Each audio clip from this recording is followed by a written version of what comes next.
하나님 아버지, 오늘도 하나님의 말씀을 전하고 들을 때에 성령으로 우리 모두를 각각 조명하시는 증거들이 나타나게 하여 주시옵소서.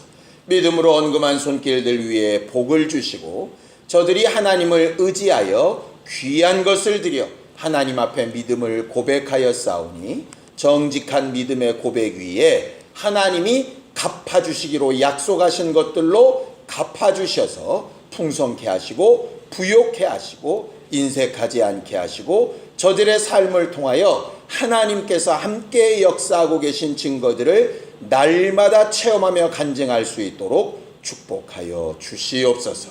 예수님의 이름으로 기도하였습니다.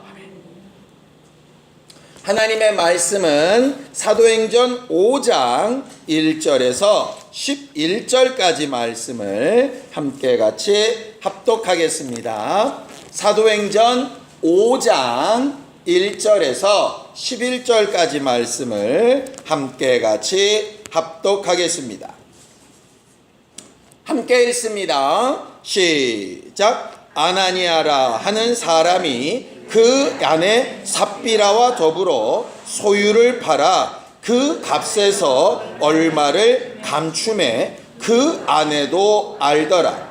얼마만 가져다가 사도들의 발 앞에 두니 베드로가 이르되 아나니아야 어찌하여 사단이 내 마음에 가득하여 내가 성령을 속이고 땅값 얼마를 감추었느냐.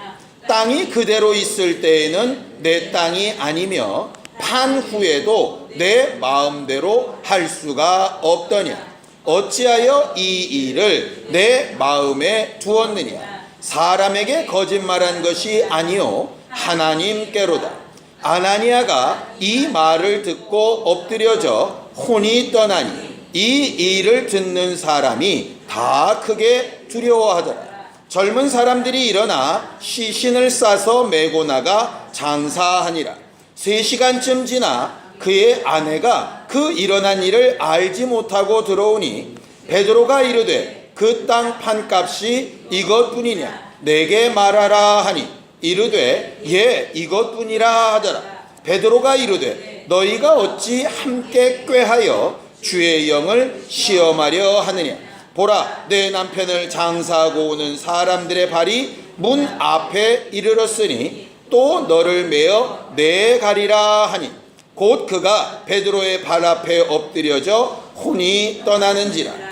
젊은 사람들이 들어와 죽은 것을 보고 메어다가 그의 남편 곁에 장사하니 온 교회와 이 일을 듣는 사람들이 다 크게 두려워하니라. 아멘. 우리 하나님은 하신 말씀을 정직하게 지키시는 하나님이십니다. 약속을 지키시는 하나님.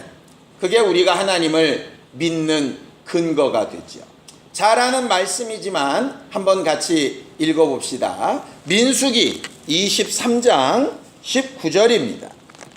민수기 23장 19절입니다. 함께 읽겠습니다. 민수기 23장 19절입니다. 함께 합독하겠습니다. 함께 읽습니다. 시작. 하나님은 사람이 아니시니 거짓말을 하지 않으시고 인생이 아니시니 후회가 없으시도다. 어찌 그 말씀하신 바를 행하지 않으시며 하신 말씀을 실행하지 않으시랴고 이렇게 말하고 있어요. 아이러니컬한 것은 이 말을 누가 했느냐? 발람이 했어요. 돈에 속아가지고 팔려간 선지자가 결국 하나님의 뜻대로 그 입술의 말을 고백하면서 그가 했던 고백이 바로 이것입니다. 무슨 얘기냐? 말하고 있는 발람 선지자는 사람입니까? 하나님입니까? 사람이죠? 나는 거짓말할 수 있는 존재인데 하나님은 거짓말하실 수 있는 존재가 아니다. 이 말이죠. 그러니까 하나님이 그렇게 거짓말하실 수 없는 것이 분명한 사실인 것처럼 사람인 나는 뭐 하는 존재다? 거짓말 하는 존재다 이 말이에요. 그러니까 오늘 읽은 우리가 이 민수기 23장 19절은요. 전제가 뭐냐? 하나님은 사람이 아니시다. 하나님은 인생이 아니시다. 이게 무슨 얘기입니까? 사람은, 인생은 거짓말하고 후회하는 존재다 이 말이에요. 예를 들어 어느 누군가가 나는 평생 거짓말 한 번도 해본 적이 없다고 얘기를 한다면 무슨 얘기랑 똑같겠어요? 나는 하나님이다 이 말이에요. 나는 평생 후회해 본 적이 없다 라고 누가 얘기한다면 나는 하나님이란 얘기예요. 그러니까 거짓말을 하셨습니까? 안심하세요. 후회하신 것도 안심하세요. 여러분들 나이 먹으면 점점점 뭐가 생기죠? 흰머리도 생기고 주름도 생기고 뱃살도 생기죠? 정상입니다. 그게 안 생기는 게 이상한 거고요. 생기는 게 정상이에요. 사람은 기본적으로 거짓말하고 약속 못 지키고 후회하고 하는 게 어찌 보면 정상입니다. 마치 흘러내려가는 강물에 배를 띄워 놓으면 그냥 하류로 계속 흘러가는 게 정상인 것처럼. 왜 그러냐? 성경은 분명히 그 이유에 대해서도 말을 합니다. 자, 요한복음 8장 44절입니다. 요한복음 8장 44절입니다. 함께 읽습니다. 요한복음 8장 44절입니다. 함께 읽습니다. 시작. 너희는 너희 아비 마귀에게서 났으니 너희 아비의 욕심대로 너희도 행하고자 하느니라. 그는 처음부터 살인한 자요 진리가 그 속에 없으므로 진리에 서지 못하고 거짓을 말할 때마다 제 것으로 말하나니 이는 그가 거짓말쟁이요 거짓의 아비가 되었음이라 그랬어요. 우리가 어쩔 수 없이 저절로 누구라도 할 것 없이 거짓말도 하고 약속도 못 지키고 후회하는 이유는 누구 때문이라고 되어 있냐면 거짓의 아비인 마귀 때문이라 그렇게 되어 있어요. 그런데요, 제가 방금 읽은 요한복음 8장 44절에서 딱 마음에 이렇게 걸렸던 단어가 뭐냐면 거짓을 말할 때마다 제 것으로 말하나니 이런 말이 있어요. 보셨습니까? 다시 읽어볼까요? 시작. 거짓을 말할 때마다 제 것으로 말하나니. 이 제 것으로 말한다는 게 무슨 뜻일까요? 자기한테 유리한 대로 막 만든다는 얘기인가? 이런 생각이 들었어요. 그래서 그 내용을 자세히 해석을 해봤더니 무슨 말이냐? 거짓을 말할 때마다 본성으로, 본능적으로 이렇게 돼 있어요. 그러니까 무슨 얘기냐면 거짓말하는 건 뭐란 얘기예요? 본능이란 얘기예요. 본성이란 얘기예요. 아이를 기를 때 특별하게 교육시키지 않으면 그 아이는 가르쳐주지 않아도 본능적으로, 본성으로 뭘 한다는 얘기예요? 거짓말 한다는 얘기예요. 아이들 키워보신 분들은 다 알잖아요. 부모가 애들한테 욕 가르치는 부모는 없죠. 어떤 선생님도 욕 안 가르칩니다. 그런데 신기하게 아이들은 욕을 배워갖고 오거든요. 거짓말도 배워요. 참말하고 좋은 말하는 건 가르쳐도 잘 안 되는데 나쁜 말하고 거짓말하고 이상한 습관은 안 가르쳐도 잘 배워와요. 뭐라고 되어 있느냐? 제 것으로 한다라고 하는 뜻이 원래 본능이라는 뜻이에요. 본능. 그러면 거짓말하고 약속 안 지키고 후회하고 나쁜 짓 하고 이러는 게 본능이면 어쩔 수 없는 거냐? 그게 아니에요. 신앙생활은 뭐냐면요, 그 본능을 거스르는 거예요. 본능을 거스르는 거예요. 그래서 하나님께서 사람에게 주신 10가지 계명이 뭐냐면 나 외에 다른 신을 두지 말라. 이 말씀이 왜 나왔냐? 그 말씀이 없으면 본능적으로 뭐를 찾냐 하면 여러 신들을 찾게끔 돼 있어요. 이 본성이 그렇다고. 내 부모를 공경하라 하는 말이 없으면 본능적으로 부모를 공경 안 해요. 남의 것을 탐하지 말라는 명령이 없으면 본능적으로 남의 걸 보면 좋은 게 있으면 갖고 싶어요. 거짓 증거하지 말라는 계명이 없으면 본능적으로 자기 유리한 쪽으로 거짓말로 증언을 막 하는 거예요. 이게 본능이라고, 본능. 꼭 신앙만이 아니라 세상의 교육도 마찬가지입니다. 아이들을 훈육하다, 교육하다가 뭡니까? 아이들은 막 지 욕심대로 막 뭔가를 막 잡으려고 그러죠. 그럼 엄마는 뭐라 그럽니까? 안 돼. 제 함부로 막 놀고 싶어도 안 돼. 이렇게 제어하잖아요. 왜냐하면 그냥 본성대로 두면 그건 짐승이니까. 인격이라고 하는 것이 사실은 본능을 제어하는 거잖아요. 사람은 막 식욕이 일어나는 게 본성입니다. 그런데 식욕이 일어나는 대로 막 먹으면 몸이 건강하지 않겠죠. 그렇죠? 사람이 피곤하면 막 졸려요. 졸린다고 아무 때나 막 자면 그것도 아니잖아요. 사람은 기본적으로 성인이 되면 성욕이 일어나는 게 맞죠? 그런데 시도 때도 없이 막 그러면 그건 짐승이잖아요. 결국 본성을 제어하는 게 인격이고 본성을 하나님의 말씀으로 제어하는 게 신앙생활이에요. 인격적인 삶이라 그러면 윤리나 도덕으로 자기를 제어하는 거고 신앙생활은 하나님의 말씀으로 자기를 제어하는 거예요. 그래서 성경은 이렇게 말하는 거예요. 자, 갈라디아서 5장 17절입니다.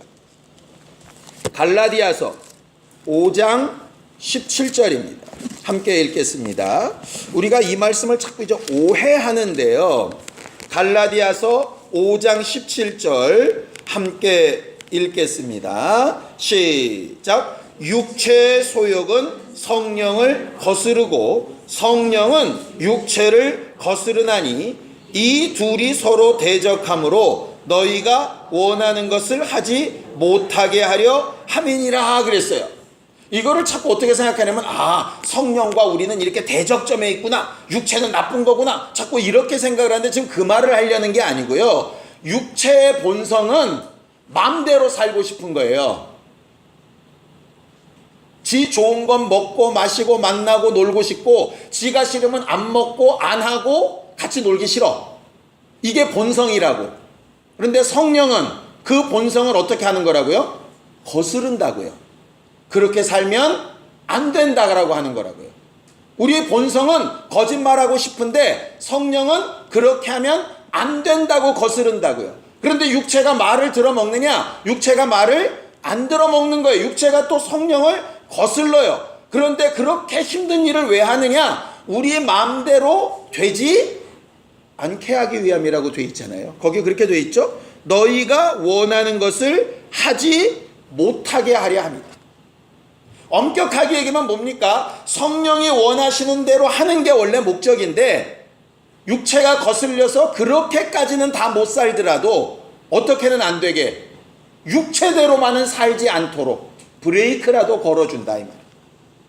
우리는 성령 충만하기를 바랍니다. 그렇죠? 그런데 사실 성령 충만할 때가 그리 많지가 않아요. 그러면 나머지 시간은 성령은 노신이 아니에요. 내 마음대로 흘러 떠내려가는 거를 막아주시는 정도까지 하신다고.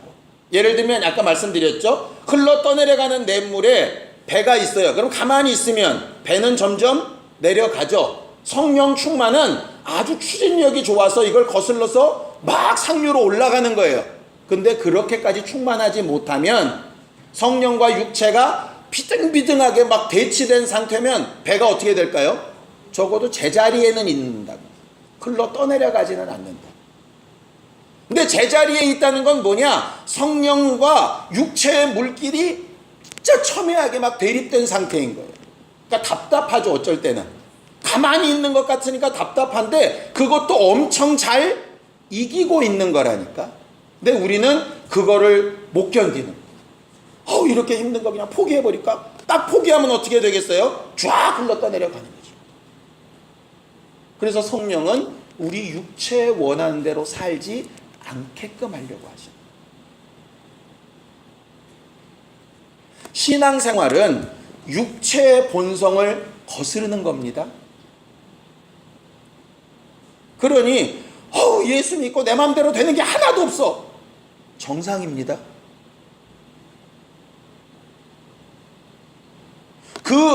내 마음대로가 하나님의 마음이라면 당연히 그렇게 돼야 되는 게 맞는데 내 본성에서 올라오는 마음이라면 그렇게 안 되는 게 정상이라고. 정상. 근데 우리는 그렇게 생각 안 하는 거예요. 하나님이 내 마음의 본성을 도와줄 거라고 착각을 하는 거죠. 내 마음의 본성대로 도우시는 상태를 성경은 뭐라고 표현하는지 아십니까? 유혹을 역사하사 상한 마음대로 내버려 두시다. 이렇게 표현하고 있어요. 그러니까 내 마음대로 잘 되고 있습니까? 내가 원하는 대로 막 되고 있습니까? 아싸! 좋은 게 아니라 혹시 유혹을 역사하셔서 네 마음대로 한번 살아봐. 이렇게 물 위에 떠내려 놓고 있는 거 아닌지 생각해 봐요.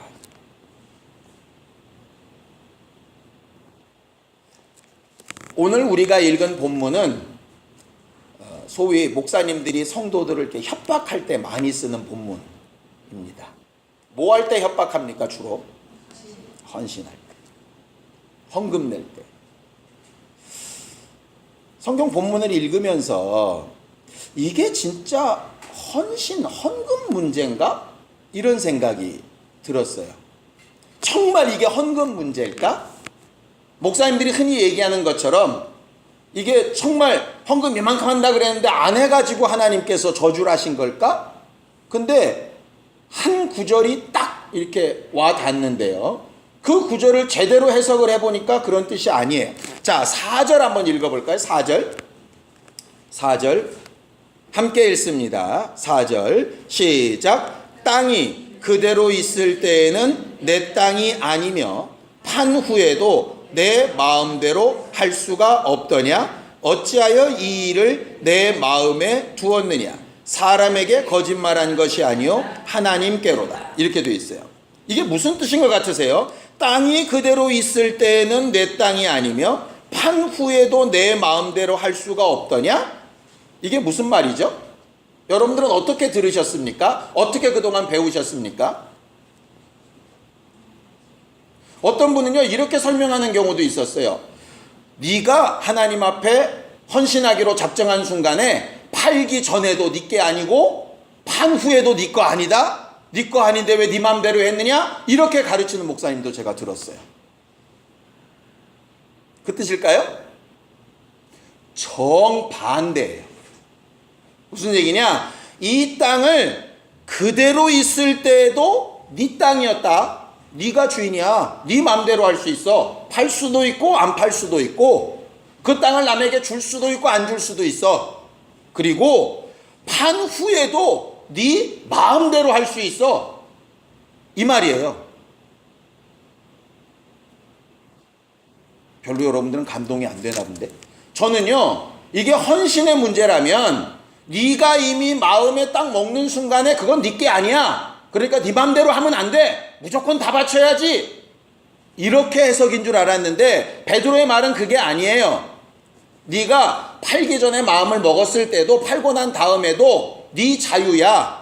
다 드릴 수도 있고 절반만 드릴 수도 있고 아예 안 드릴 수도 있어. 이 얘기예요. 이 말은 다른 말로 하면 돈이 문제가 아니야 이 말이에요. 근데 뭐가 문제냐? 그 다음이 문제예요. 사람에게 거짓말한 게 아니라 이 말이에요.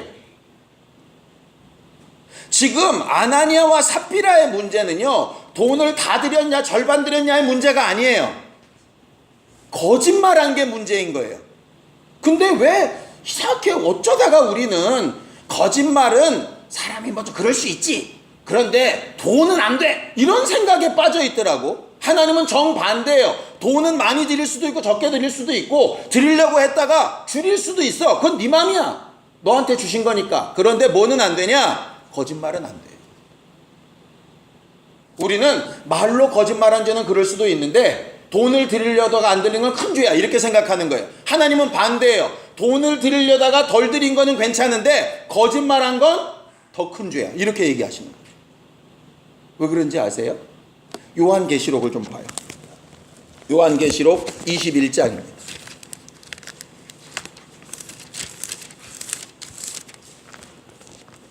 요한계시록 21장 27절입니다. 요한계시록 21장 27절 함께 읽습니다. 시작. 무엇이든지 속된 것이나 가증한 일 또는 거짓말하는 자는 결코 그리로 들어가지 못하되 오직 어린 양의 생명책에 기록된 자들만 들어가리라. 거기 보면은요, 속된 것이라는 뜻이 뭐냐면 하나님의 것이 아니다 이 말이에요. 그렇죠? 거룩한 것과 속된 것이니까 거룩한 건 하나님의 소유면 속된 건 하나님의 것이 아니다라는 뜻이에요. 가증한 일이 뭡니까? 하나님 앞에 가증한 일은 우상 숭배하는 것 아니면 음란한 것 이거예요. 그런데 가증한 것과 동일시되는 죄가 뭐냐 하면 거짓말하는 자예요. 거짓말하는 자예요. 그럼 어떻게? 우린 본성으로 거짓말 맨날 하며 사는데 그래서 뭘 하라고 하신 거냐면 회개하라고 하신 거예요. 거짓말을 회개하려면 무슨 뜻입니까? 거짓말을 회개하려면 뭐 해야 될까요? 정자로 시작해서 직자로 끝나는 건데 정직해야죠. 잘못을 잘못으로 인정해야죠. 하나님 앞에서든 사람 앞에서든 잘못했으면 잘못했다, 미안했으면 미안했다, 변명하지 않냐고 얘기해야죠. 오늘 아나니아 삽비라 얘기는 이런 겁니다. 자, 거기 보세요. 2절 보겠습니다. 2절 함께 읽습니다. 시작. 그 값에서 얼마를 감춤해 그랬어요. 그 값에서 얼마를 감춤해. 이게 뭔 말인가 이렇게 봤더니 이거예요. 아나니아 삽비라가 밭을 팔아서 사도들한테 판값 전부를 드리겠다라고 내뱉은 거예요. 교회 앞에 약속을 한 거예요. 오케이? 그런데 예를 들어서 마음이 아까워졌어요. 그러면 다 팔았는데 너무 많은 것 같아서 제가 절반만 하겠습니다. 저는 그럴 수 있다고 생각해요. 하나님 앞에 서원한 것만 아니라면.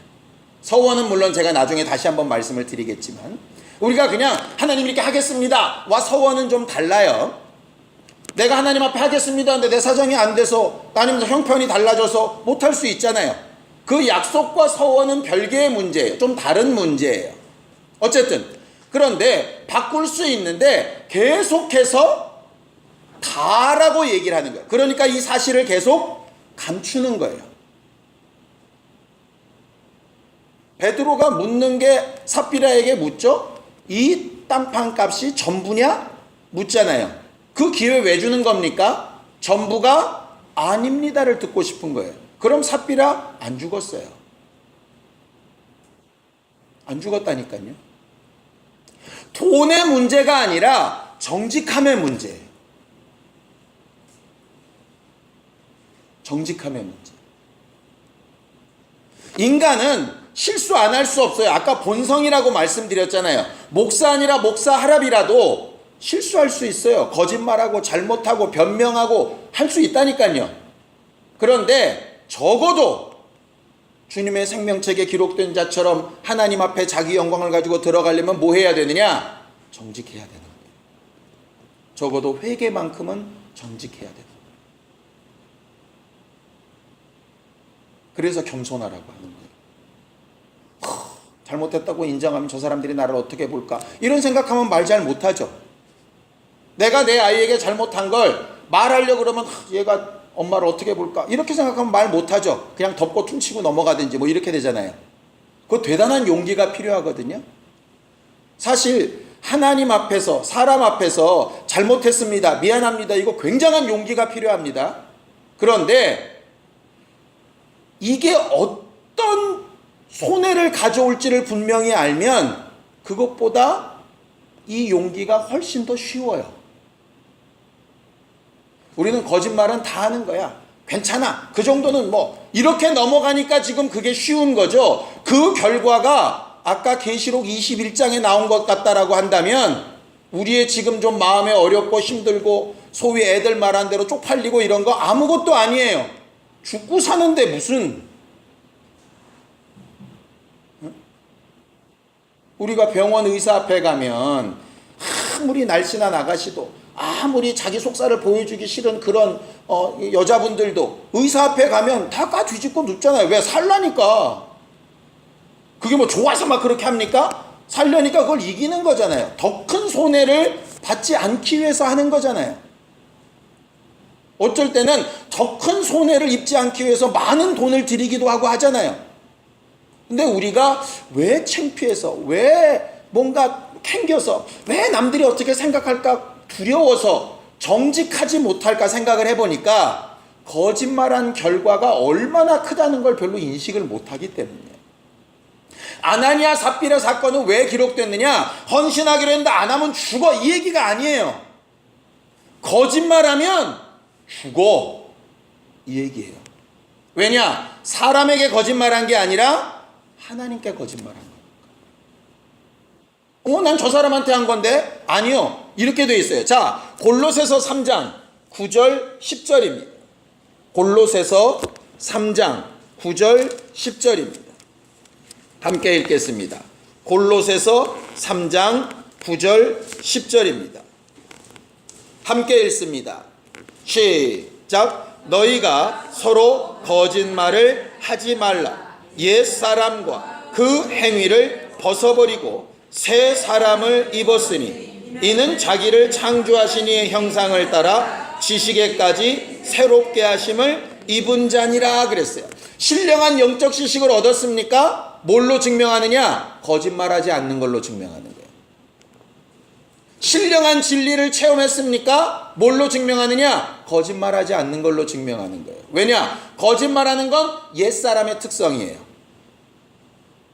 거짓말을 인정하고 정직하게 고백하는 건 새 사람의 특성이에요. 내 잘못을 인정하지 못한다? 여전히 옛사람이에요. 그렇기 때문에 하나님과 가까이 갈 수 없는 거예요. 세상 사람이 다 손가락질할 만큼 창피를 당해도 정직하면 사는 거예요. 오늘 아나니아 삽비라 문제는 그거예요. 돈의 문제가 아니에요. 그냥 약속이 아니라 서원, 원래 서원이라고 하는 것은 자기를 드리는 겁니다. 말 그대로 진짜 헌신이에요. 자기 인생을 하나님 앞에 이렇게 드리고 하는 거예요. 그런데 자기 인생을 드린다는 얘기는 하나님을 위해서만 살지 자기를 위해서는 전혀 못 살아야 되잖아요. 그런데 그렇게 할 수 없을 때 어떻게 되느냐? 성경 구약에 보면 제사장한테 가서 물어요. 그럼 제사장이 내 값을 정해줘요. 너 얼마짜리야? 이렇게 되는 거예요. 신기하죠? 뭐로 결정하느냐? 제사장이 그 사람의 상황이나 환경이나 형편을 봐서 결정을 해요. 내 스스로 결정하는 게 아니라. 그렇게 하면 원래는 내가 하나님을 위해서 전적으로 살아야 되는데 서원한 대로 내가 살지 못하게 되면 제사장이 정해준 값에 플러스 5분의 1을 해가지고 돈으로 갚는 거예요. 그러면 나는 내 삶을 살면 돼요. 말 그대로 일평생 주만 위에 살겠습니다 했던 사람이 자기 삶으로 돌아가는 방법도 열어놓으셨어요. 왜? 사람은 100% 약속을 지킬 수 없으니까. 그러니까 더한 것을 지불해서라도 내 삶을 다시 되찾겠다면 찾을 수 있어요.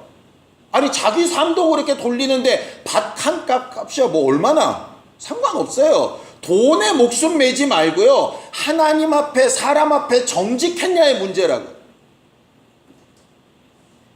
쉽게 얘기할까요? 하나님 앞에 사람 앞에 내가 이렇게 하겠다 헌신하겠다고 작정을 했다 칩시다.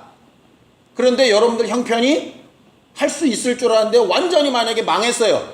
못했어요. 그럼 어떡할까요? 하나님 앞에도 고백하고 사람들 앞에도 내가 정말 하려고 그러는 상황이 안 돼서 정말 못한다. 나 정말 죄송스럽다. 상황과 형편이 되면 내가 하려고 했는데 정말 못하게 됐다. 이해해달라. 끝. 그걸 뭘 한 것처럼 막 다 떠벌려놨으니 거기에 스스로 막 매여가지고 못했다고 말도 못하고 괜히 원망하고 거기에 매여가지고 정죄받고 미련 곰탱이 아니에요 도대체.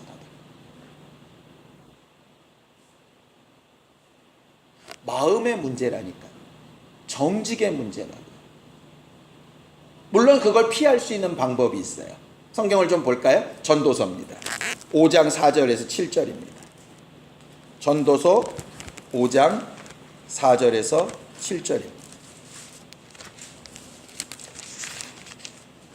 함께 읽겠습니다. 전도서 5장 4절에서 7절입니다. 함께 읽습니다. 시작. 내가 하나님께 서원하였거든 갚기를 더디게 하지 말라. 하나님은 우매한 자들을 기뻐하지 아니하시나니 서원한 것을 갚으라. 서원하고 갚지 아니하는 것보다 서원하지 아니한 것이 더 나으니 내 입으로 내 육체가 범죄하게 하지 말라. 사자 앞에서 내가 서원한 것이 실수라고 말하지 말라. 어찌 하나님께서 내 목소리로 말미암아 진노하사 내 손으로 한 것을 멸하시게 하랴.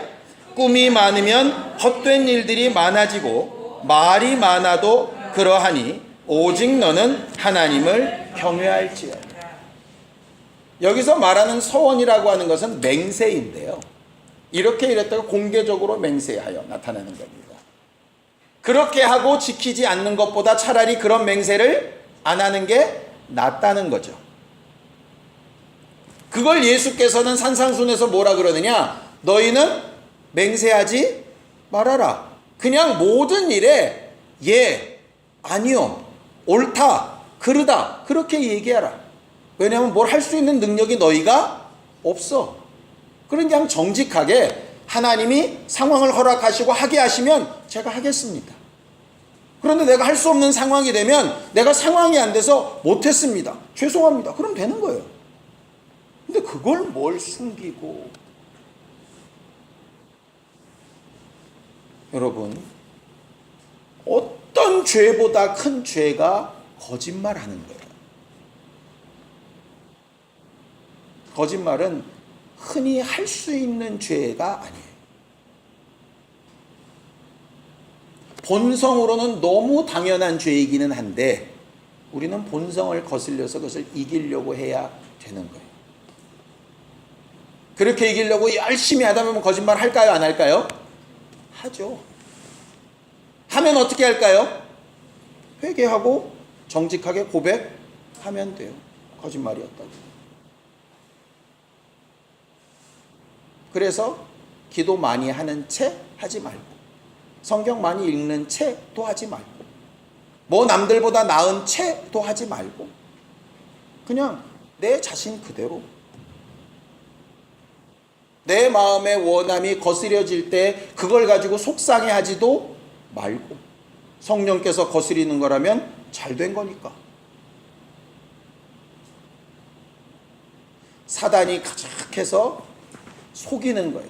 사단이 가득해서 헌금을 반으로 줄여라 이 말만 한 게 아니에요. 헌금은 반으로 줄이는데 폼은 다 잡어. 이렇게 한 거지. 헌금 반으로 줄이고 한 것도 반으로 줄이고 정직하게 자기 믿음도 절반밖에 안 된다고 고백하고 문제 없어요. 평안하세요. 인정은 받고 싶고 하기는 싫고 그래서 문제인 거죠.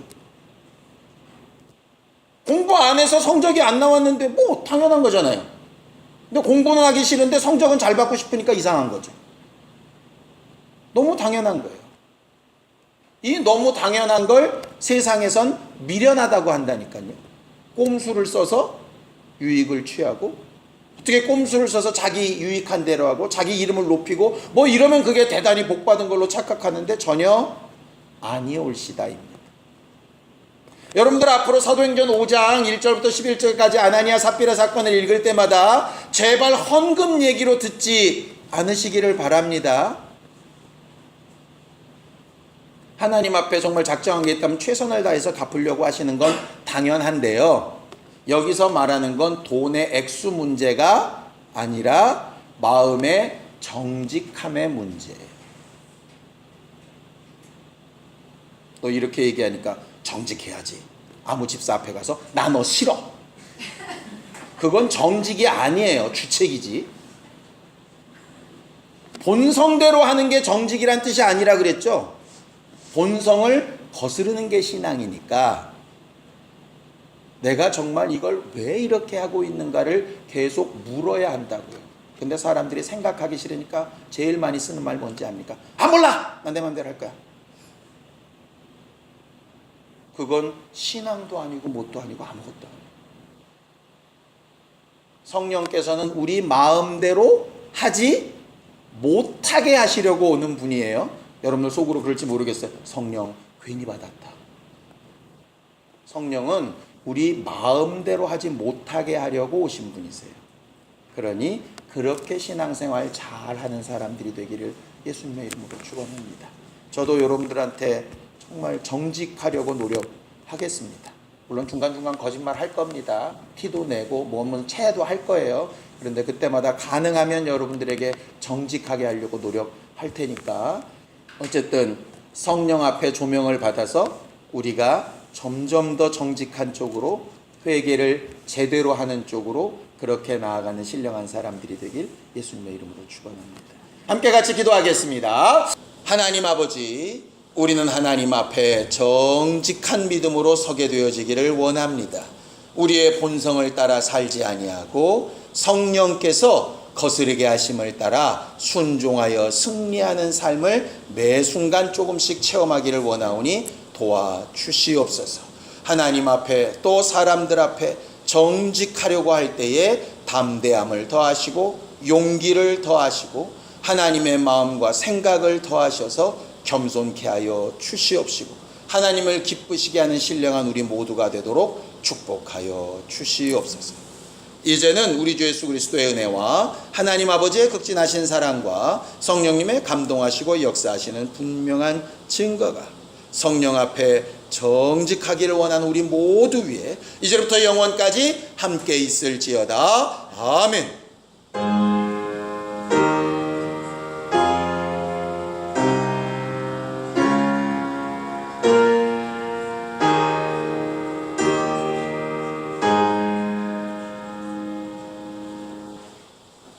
우리 예배 받으신 하나님 앞에 감사 박수 드리겠습니다. 수고하셨습니다. 감사합니다.